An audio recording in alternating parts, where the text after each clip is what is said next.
The transport shuttle's thrusters roared, kicking up clouds of shimmering metallic dust as it settled onto the landing platform of Nexus Prime Military Academy. Cadet Jake Martinez, a wiry human from Earth, stepped out, his boots crunching against the alien soil. The air hit him first, a sharp, acrid scent of burnt ozone laced with a musty undertone, like his grandmother's old basement back in New Mexico. Above, the triple star system of Nexus Prime blazed, casting an eerie glow across the sprawling academy complex. Its architecture was a chaotic blend of sleek metallic spires and organic curves, unlike anything Jake had seen on Earth. As he adjusted the strap of his duffel bag, a massive creature lumbered past, a 9-foot-tall beast resembling a rhinoceros, crossed with a praying mantis. Its chitinous armor gleamed like polished obsidian, and its compound eyes swiveled toward Jake, glinting with what he swore was amusement. "Holy hell," he muttered under his breath, his eyes scanning the platform. Towering aliens of every shape and size disembarked from other transports, insectoids with vibrating wings, crystalline beings that chimed softly, and shadowy figures with too many eyes whispering in incomprehensible tongues. Humans, it seemed, were the smallest species here, the underdogs in a galactic arena. A hologram flickered to life at the platform center, projecting a stern reptilian figure with scales shifting from deep green to burnished gold. "Welcome, cadets, to Nexus Prime Military Academy," it intoned, its voice resonating with authority. "You represent the finest military minds from 17 star systems. Your presence here signifies your species' proven worth." "Excuse me," a gravelly voice interrupted, cutting through the hologram's speech like a blade. Jake turned to see a towering reptilian cadet, his scarred hide and amber eyes radiating predatory menace. The nameplate on his chest read Crixton. "What is that small creature doing here?" Jake stepped forward, a grin spreading across his face, the same grin that had landed him in trouble countless times during basic training. "The small creature," he said, meeting Crixton's gaze, "is wondering if you practice that intimidating stare in the mirror, or if it just comes naturally." A ripple of laughter, or what passed for it among the alien cadets, spread through the crowd. Crixton tilted his head, his tongue flicking out to taste the air. "Interesting," he rumbled. "Humans have humor. I wonder if it will survive the first week." "Only one way to find out, big guy," Jake shot back, his voice steady despite the knot in his stomach. The hologram resumed its speech, detailing schedules and protocols, but Jake barely listened. His eyes darted across the platform, cataloging his fellow cadets, insectoids whose wings hummed at teeth-rattling frequencies, crystalline beings that refracted light into dazzling patterns, and a shadowy entity that seemed to pulse with malevolent whispers. This was no ordinary military academy. This was a proving ground for the galaxy's elite. The dormitory assignments were announced with a directive that made Jake's stomach lurch: shared living quarters to promote intergalactic cooperation. Of course, he was paired with Crixton of the Saurian Empire. The reptilian's smile, revealing teeth capable of shredding starship hulls, was anything but welcoming. "How delightful," Crixton purred as they reached their shared quarters.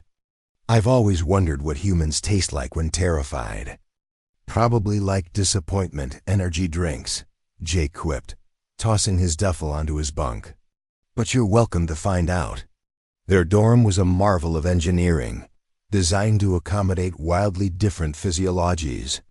Jake's side had Earth-standard gravity, breathable air, and a bed that didn't threaten splinters.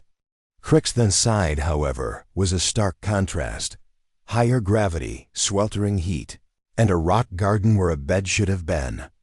"Cozy," Jake said, surveying the space. "Like The Odd Couple meets an interstellar deathmatch." Crixton was unpacking an arsenal of ceremonial blades, each more menacing than the last. "My people believe a warrior's spirit resides in his blades," he said, not looking up. "That's actually pretty cool. Jake admitted, unlacing his boots. Where I'm from, we put our spirit in whatever's handy, sometimes a rifle, sometimes a strongly worded email. Crixton paused, his amber eyes narrowing. You mock what you do not understand. I'm not mocking, Jake said. Leaning back on his bunk, I'm saying humans are adaptable. We'll fight with a rock if we have to. Hell, I knew a guy who won a bar fight with a pool cue and what he called aggressive optimism. Crixton's tongue flicked out again. You speak of violence as if it were a game. Not a game, Jake replied, his tone sharpening. Just not something to get mystical about. Fighting's fighting. You find what works, you do it better than the other guy, and you go home. Everything else is just decoration. Crixton studied him for a long moment. We shall see if your philosophy survives the Academy's trials. Jake grinned, looking forward to it. The next morning, breakfast was an assault on the senses. The cafeteria, a massive dome, served food tailored to the biological needs of dozens of species. Jake's tray held something resembling scrambled eggs, but with the taste of cardboard and the texture of rubber cement. He was poking at it skeptically when a crystalline cadet named Calthes sat across from him, its faceted form refracting light into rainbow patterns. I observed your interaction with Crixton yesterday, Calthes said, its voice like wind chimes. Your species uses humor as a defense mechanism. Among other things, Jake said, sitting at a table that adjusted to his height. You guys eat light or something? We absorb electromagnetic radiation, Calthes replied. Your reliance on organic matter is inefficient. Yeah, well, your reliance on looking like a disco ball is sparkly. Jake shot back. Calthes made a sound like a hurricane hitting wind chimes. Was that humor? Still figuring out my audience, Jake said, grinning. That's when the first piece of food flew. It started with a blob of purple pudding sailing toward a table of insectoid cadets. One, named Thixara, stood slowly, her compound eyes glinting like a seizure-inducing disco ball. Who? She demanded in a voice like grinding gears. Through. That? I did, came a growl from the Saurian table. Thrich, a scarred reptilian veteran, sneered. Your species' eating habits are disgusting. And your mating rituals involve headbutting, Thixara retorted. At least we don't try to impress females by concussing each other. The second piece of food, a gelatinous cube, splattered across Ethsis's snout. His eyes narrowed to slits, and the cafeteria fell silent, the kind of silence that precedes chaos. What followed was less a food fight and more a diplomatic incident. Crystalline cadets fired light beams that smelled of sulfur. Insectoids regurgitated corrosive slime, and Saurians hurled entire tables.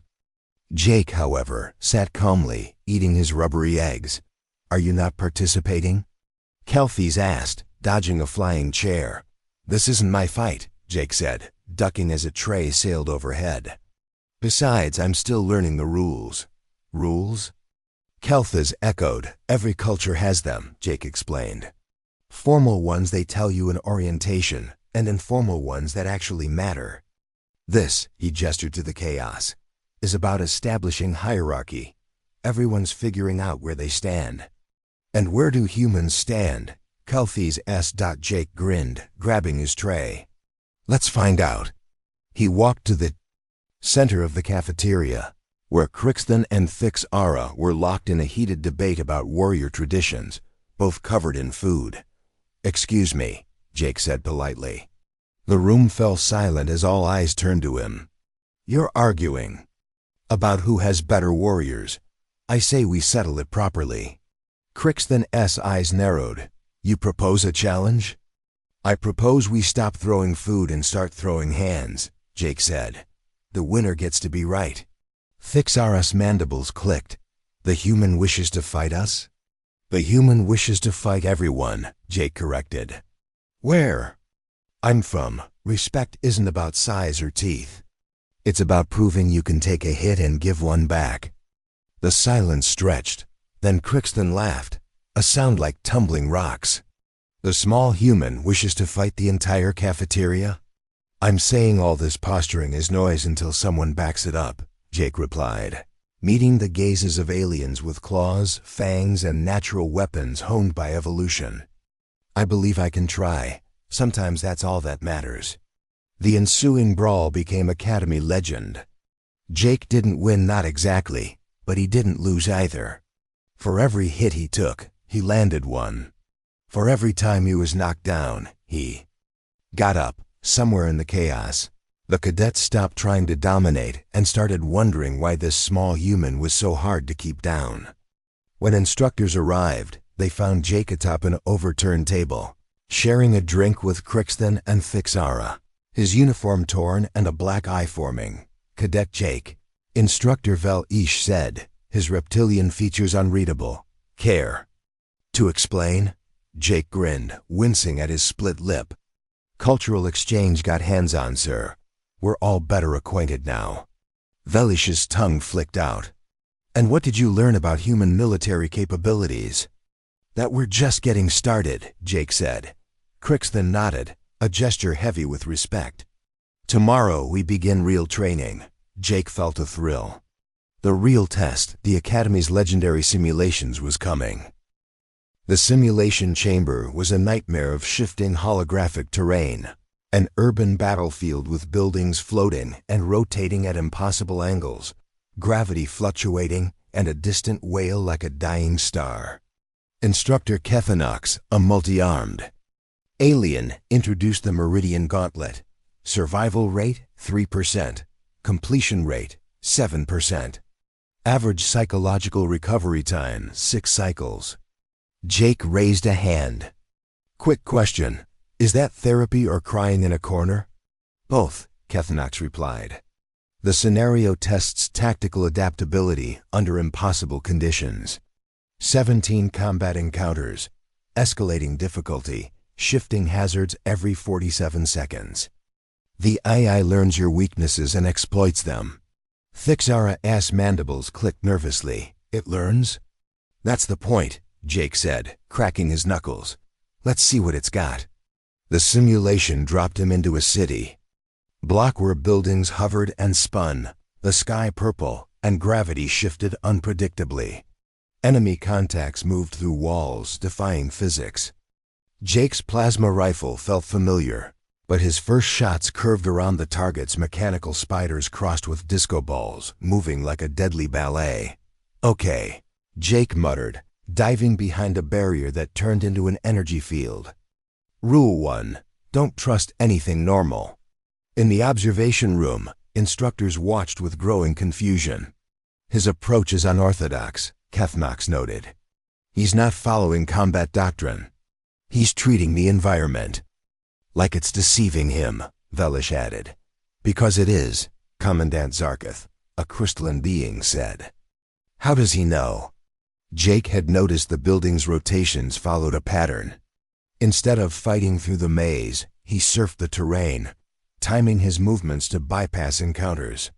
His plasma bolts still curved, so he fired at walls, using ricochets to hit targets from impossible angles. He's not fighting the simulation, Fixara observed. He's breaking it. Impossible, Instructor Nexliv protested. The gauntlet is unbeatable, tested against 47 species. Species that think logically, Zarketh countered. Humans don't. Jake reached the final chamber, a nightmare of enemies designed to exploit every fear. Instead of engaging, he shot at the walls, targeting structural supports and power conduits. The chamber went dark for 3 seconds. When it rebooted, the enemies were mere training dummies. Jake finished the gauntlet in 4 minutes, 37 seconds. He didn't break it, Vel-Ish said. He simplified it, stripped away the complexity to its core. Target elimination. Zarketh's form hummed. He changed the rules. Jake emerged as stunned instructors. How'd I do? He asked. No previous record existed, Kethanox said. We must revise our curriculum. Or, Vel-Ish whispered, Figure out what happens when humans fight a real war.